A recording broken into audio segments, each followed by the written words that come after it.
The Wake Up Call on AM 1120 and FM 93.7 KPNW.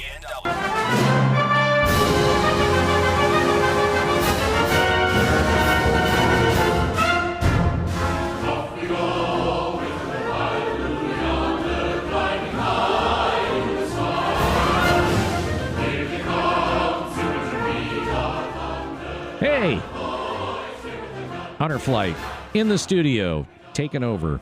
It's always good to have Mike Pungercar in the studio. He brings along with him Rocky Trotter, who, if you've listened to the show, you've heard his son, Sean, on the show a number of different times. Mike, welcome back. How you doing, man? Good to be back, and I should say it's good to be back in the saddle, too, as board chair for the organization this year. And this is the guy that retired. Right, I retired. So, anyway, back at it. What's new at Honor Flight? Let's start with the biggest thing we've got going right now is our Honor Flight that will be taking place next month, April 25th to the 29th. We're going to actually start, like we did last year, with a big send-off from the veterans of Lane County from the VA hospital parking lot about 11:30, 11:45 in the morning. Have a couple of charter buses that'll be heading up I-5 to Albany to pick up veterans from the Albany-Corvallis, Lebanon area, and then with the police escort all the way up to the Sheraton Hotel at the Portland Airport to get their Honor Flight started that day. Do you get to run red lights? Whatever the police allow us to do, we just follow. Nice. Right on. Yeah, make sure you get to run some reds. That'll be fun. I'm assuming that everybody has already, been chosen who's going to go on the flight and the like. I know as of a few days ago, they had at least 40 veterans committed to go on the Honor Flight. We're looking at taking 60. I think all the calls were made, and they were waiting for returns on the remainder, so that we'll have 60 veterans on his Honor Flight. Our group size will be 136. That'll include the veterans, the guardians, the leadership team, the medical team. And I think the plane that Alaska Airlines takes with us, and it's a beautifully decorated veterans plane, if you will, symbols of all the service branches on the outside. Cool. It's really done well, and Alaska Airlines is a great participating sponsor. They treat us like royalty up there in the Portland Airport as we're waiting to get on the plane and board. They even have usually one of their attendants go step up to the microphone and sing the national anthem for us. And it's cool because everybody in the concourse hears what's going on at that point in time, and they're coming around and shaking hands and thanking the veterans and wishing them well as they depart on the flight for their Honor Flight to D.C. Normally the flights aren't that big, or are they 60 vets? I thought you were usually around like between 40 and 50. Excuse me, when we were taking the World War II veterans, we were typically taking about 50 at a time. But since we came back after losing the COVID year, since 2021, I think was when we started back up, we took a smaller group, 45 or 50, but we were still wearing masks and stuff at that time with some of the COVID protocol that was in place. Right. But ever since, we've been taking 60 per group. And like I say, I think we fill 136 of about 155 seats on the plane. Gotta ask, is a World War II vet or two going on this flight? Not that I'm aware of. That was kind of sad. Last year, 2023, was the first year neither Honor Flight had a World War II veteran on it. If we got any World War II veterans out there that are healthy enough to travel yet, we certainly contact. You go to the head of the line. Right to the head of the line. In fact, if we got a call from a World War II veteran right now, he'd go on the April Honor Flight. He'd go to the top of the list, and if that meant bumping off somebody at the bottom, that would just be the way it goes out, because we still go by seniority. World War II is priority, Korean War would be next, and then the Vietnam era. I'm thinking this group that we're going to take is going to be probably out of 60 veterans, 56 of them will be Vietnam era. Yeah, because the Korean War vets, they're passing as well. They are. Most of them are in their late 80s or 90s as well now. It's amazing. Yeah. Time weird marches on. No kidding. If you have a World War II vet in your family, tell them about it. And for folks that, and I never assume that anybody listening has heard previous segments. They may be new to the area, first time they've listened or the like. None of these vets that are going pay a penny for any of this. They go on the trip for free. That includes airfare, it includes the lodging, all the different activities, going to the different memorials in Washington, D.C., the different banquets, all of that. They don't pay a penny. And it's a great way to honor them. And if there is a World War II vet in your family, like Mike said, that is still capable of traveling, let them know. Get them on the flight. Let them get the appreciation they deserve. If there is a World War II vet, we would strongly encourage a family member to go with them. Yeah, and because each one of them has I don't know that chaperone's the right word, but... Guardian is the term we use. Guardian. Yeah, so they're armed. Well, not really. No. Anyway, but they go along, help them out, and the like. And Guardians and volunteers pay their own way. Yep. Which is what, about $1,300? It's $1,100 for this trip. We do a budget for every trip, looking at our expenses and stuff, and then we come up with the Guardian fee. And after we get back from this honor flight, we'll look at all our expenses, come up with the budget for the September honor flight. But what I'm really pleased is in the 12 years we've been taking veterans back from Lane, Lynn, Lincoln, and Benton counties, that price has only varied by $200. $1,000 has been low, $1,200 has been the high so far. Wow. What is the current? 11? $1,100 for this trip. The hotels, the charter bus companies, the airlines, they all recognize what the Honor Flight program is about, and they do what they can. They've got to make a profit. They're still a business. Yeah, they're still business. But they do everything they can to keep the costs down for us. Yeah, that's awesome. Do you have any fundraisers coming up beforehand or anything for folks that want to, I wish I had more information. We've got an exciting fundraiser that's going to be starting probably within the next 3 or 4 weeks. We'll have to get Misty Crossan on the show to talk about that because she's heading that up. But the North Albany Car Show will be held, I should have the date, I think it's like July 9th. Okay. And it's that Sunday anyways in July. And this will be the 5th year that the money they raise will be going to South Willamette Valley Honor Flight as a nonprofit. So we're excited about that one. It's a big car show.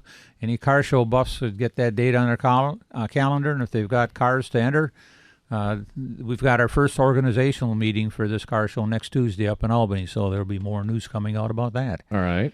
Well, let's introduce Rocky into the conversation here. Rocky Trotter joining us on the wake-up call. And so you're the new chair-elect? Correct. Okay. I've been on the board for about 6 years. All right. And now I've stepped up to a different position. So is that something you just volunteer for, or somebody nominates you and then you get thrown into the hot seat? Yeah, you kind of get nominated, and you definitely don't want to miss a board meeting. Yeah, because you could get nominated by absence. Oh, but I didn't miss a board meeting. I accepted the nomination, and yeah, I really like this organization. I think it's worth the time, and I want to help it move along. I think we're in the nominating process of getting a new voice guy for KPNW. So stick around, man. Yeah. You got gold pipes, man. Yeah. Wow. So you were in the service, right? Correct. Air Force? Air Force. Gee, 50 years ago, but yeah. I couldn't tell by the jacket or the hat that says Air Force. So 50 years ago, so you were in the Air Force during the Vietnam era. Correct. And were you stationed over in that particular? I wasn't stationed there. I made a couple of trips over there. I worked air cargo, and made a couple of trips there, just basically extracting things. We'd take over food and expendable supplies and bring back hard equipment. Yeah. And then I was stationed at Travis when they pulled out of Saigon. And so, that was the next 45 days of 12 and 16-hour work days. So you were receiving the folks that were coming in from... it was partially receiving the people coming in, but also setting up the refugee camps. Yeah. We were sending cargo because we had trucks lined up from Oakland all the way to Travis and Fairfield, and we were just loading up cargo pallets and putting them out on planes as fast as we could go, and the Philippines was one of the places, and I don't remember. Anyway, Okinawa, I think. But anyway, they had, like I said, it was 50 years ago. So we did that and just, worked a feverish pace for, I think I didn't have a day off for 45 days. Yeah. And so you're out there setting up a refugee camp as well as part of everything else. Yeah. I wasn't on that end of it. I was on the giving end, shipping end of it, and there was other guys that did in my same career field that were receiving it and setting up the camps. Did you ever have any interaction with any of the folks that were, the refugees? I mean, did you have any personal interaction with any of them? No, I didn't. Yeah. I've met a couple years and years later that say that they were refugees, and they told me their story. What was the scuttlebutt that was going around at the Air Force Base at that point as all of that was going on? You remember? Well, scuttlebutt, we were just, we were busy doing your job. Our job. We didn't really have time to ask questions, or we had certain things we were told. It's not, it's to keep us busy. It's not really to, fill us in on the details. Yeah. But that's how the military works. Sure. But it just, I don't know. I didn't think. I mean, I'm 19. I don't. You don't ask a lot of questions. They tell you to do something, you just do it. Yeah. Doing your job. Yeah. And that was that camp right there on the base or near the base? Well, we were shipping cargo overseas to bases, but we didn't have refugees at Travis. Right. So you didn't see them coming in, landing, getting off the plane, and going to wherever. Correct. Okay. So I totally misunderstood what you were saying there. Okay. So sorry for wasting everybody's time with that line of questioning. We're used to that. Don't worry, Bill. Yeah. Okay. Yeah. Okay. Well, thank you for sharing that little bit. What got you involved in honor flight? I'm curious. Well, it's kind of a long story. I have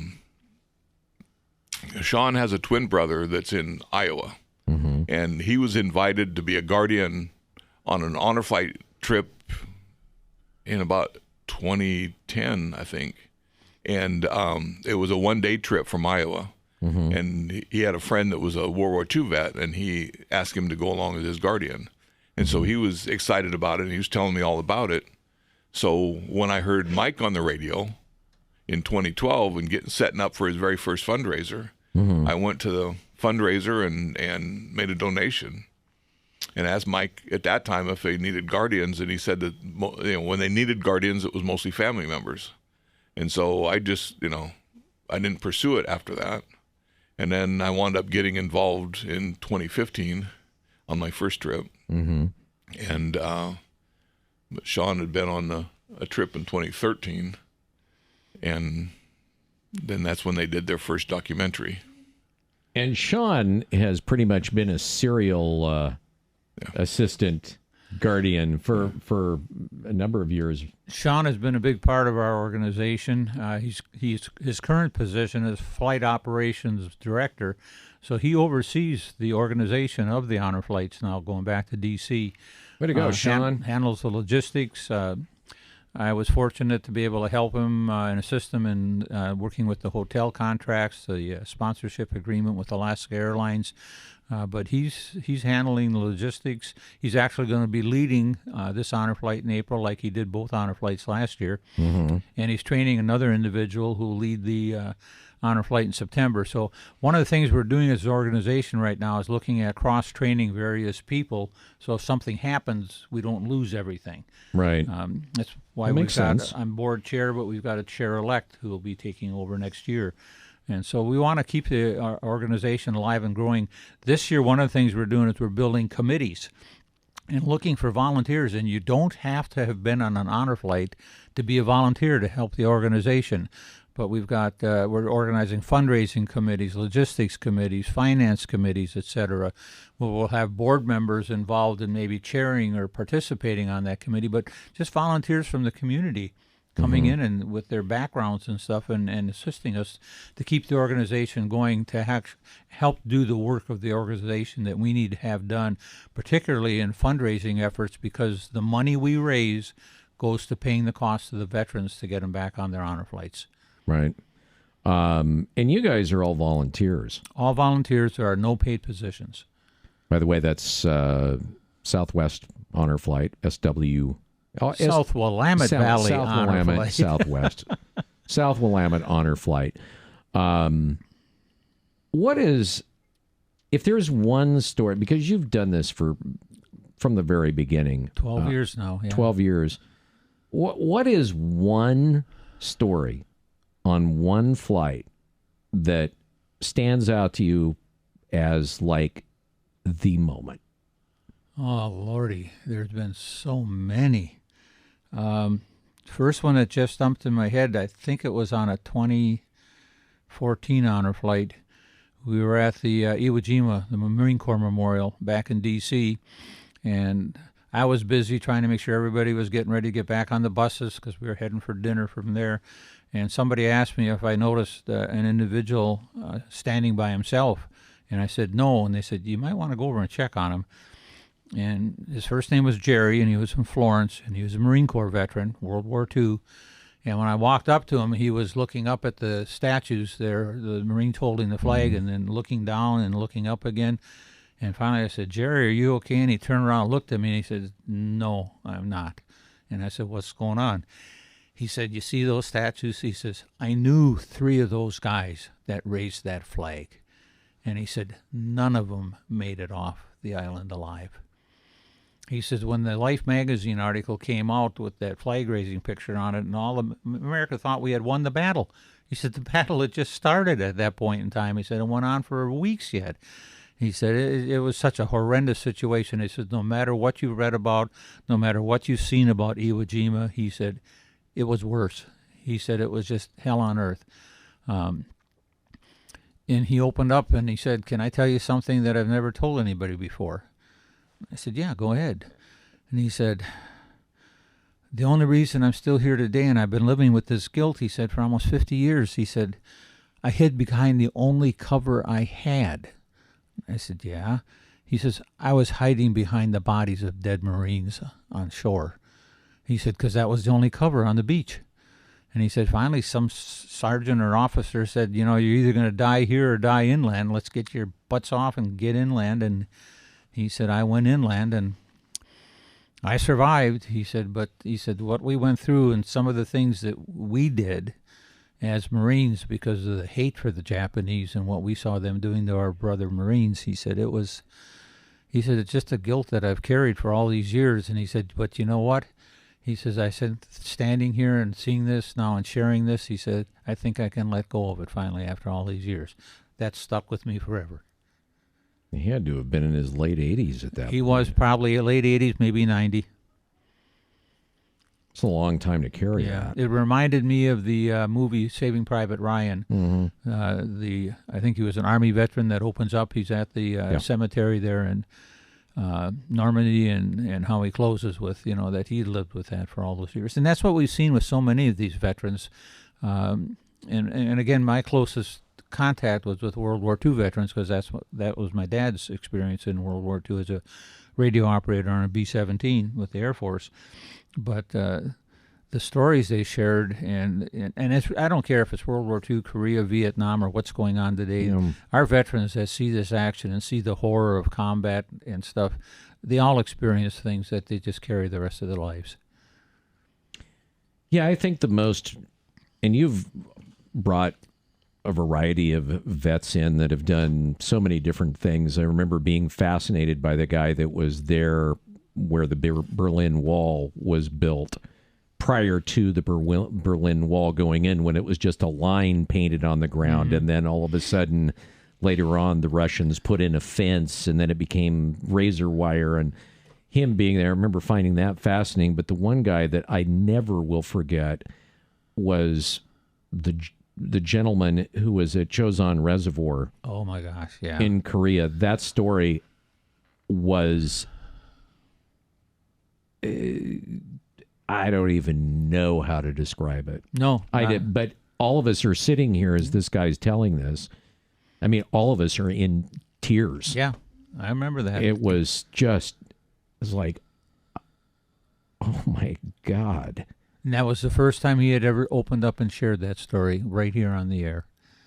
I know, and it was just, it was gobsmacking. I don't even know. It was just talk about, and those are the kind of folks and other people, I mean, they did just, what things like, they were in charge of logistics, or they were, flying cargo, or like Rocky over here in charge of cargo. I mean, there's all sorts of jobs in the military, but they're all interesting and part of the gig of the military working and doing what it's supposed to do. And we specifically here at South Willamette Valley Honor Flight, that's what we've been doing. We honor our senior veterans in this country, and that's why I say World War II, Korea, Vietnam. Veterans that served our country and did a lot of work to give us the freedoms that we still enjoy and so often take for granted today. And it's our chance to finally thank them for the service and the sacrifices they made. And so that's what the Honor Flight program is about. People listening, our website is www.swvhonorflight.org. There's application links, donation links, information links on there. I encourage people to go there because we need your support to keep this program going. Yep. And always anything anybody can do to help is always appreciated for the Honor Flight. Okay, so the next flight's coming up in April. We hope to be back here that Monday or Tuesday before the 25th, so the 22nd, 23rd, something like that. We'll have a couple of local veterans that'll be going on that Honor Flight. We'll get them on the air so you can talk to them, and then a week or so afterwards, we'll bring them back in like we've been doing for years with you folks, and they can share their Honor Flight experience. I think you've been doing it with us since the very beginning. I think we made our first Honor Flight in October of 12, and I think we got on there with you guys in early 2013. Yeah, I was going to say, I think you've been coming in here since almost the very beginning. Yeah. Always loved it, and still do. Do you need any folks to be guardians? Are you looking for guardian folks?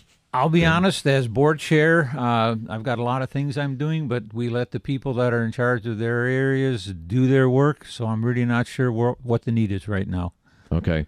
So give the website again for folks that want to donate. swvhonorflight.org. And you can also volunteer for a bunch of different things that they're doing. If you want to volunteer your time, that's always great. Contact information, how to get hold of me by email. Our post office box mailing address is on there. Our website is on there. So, is there anything we missed here, Rocky? Mr. Chairman-elect, Mr. Next guy stepping up wearing the daddy pants? Well, there's, we talked about guardians, but we need volunteers for all kinds of things. And that, is just a volunteer. I mean, where it's, guardians, we pay our own way. Right. But you don't have to go on a trip to help us out. Yeah. Help out with. We appreciate, there's so much to do behind the scenes. And we have people that do that, but we're always looking for, we don't want to overwhelm the people who are already doing it. Yeah. So we're, many hands make, light work.